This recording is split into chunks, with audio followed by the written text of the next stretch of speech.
क्या हुआ भाई? बैलों को इतने निर्दयता से क्यों मार रहे हो? प्रणाम युवराज, हमारे बैलगाड़ी का पहिया गड्ढे में फंस गया है। तो ये पहिया बैलों को मारने से नहीं निकलेगा। चलो मैं तुम्हारी सहायता करता हूँ। चलो।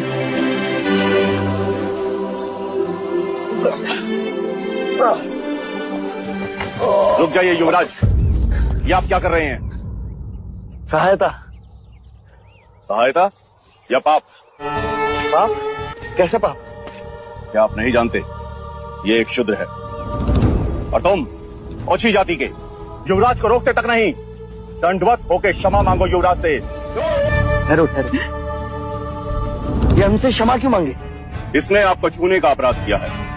इसने मुझे नहीं, मैंने इसे छूया। क्षमा युवराज, पहले इसने इस ब्राह्मण मार्ग में आने का अपराध किया है। कैसा अपराध? ये मार्ग सबके लिए है। ये सृष्टि, ये जल, वायु, मिट्टी, ये ईश्वर का अपराधी है और इसे दंड मिलना चाहिए। उसी ईश्वर ने इसे बनाया है जिसने तुमको, और यदि ये ईश्वर का अपराधी है तो इसे ईश्वर ही दंडित करेगा। तुम होते कौन है इसे दंडित करने वाले? तुम केवल ब्राह्मण, अधिकारी नहीं। अधिकारी ईश्वर है। मत युवराज, हम इस सृष्टि पर ईश्वर का प्रतीक हैं, इस धरती पर भगवान का रूप है।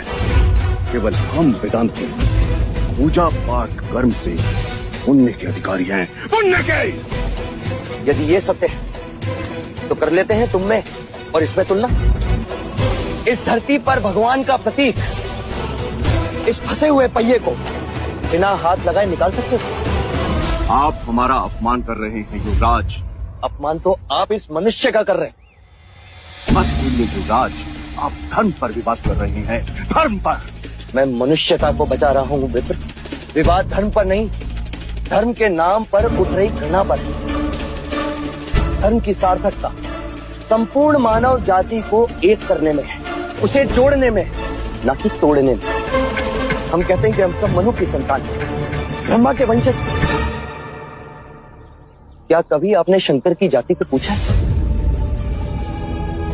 कभी आपने ब्रह्मा के गोत्र को पूछा है? या कभी विष्णु के वर्ण को पूछा है? जब हम एक मनु की संतान हैं, तो ये भी उतना ही ब्राह्मण है जितना कि तुम, और यदि नहीं तो तुम भी उतने ही शूद्र हो जितना कि ये।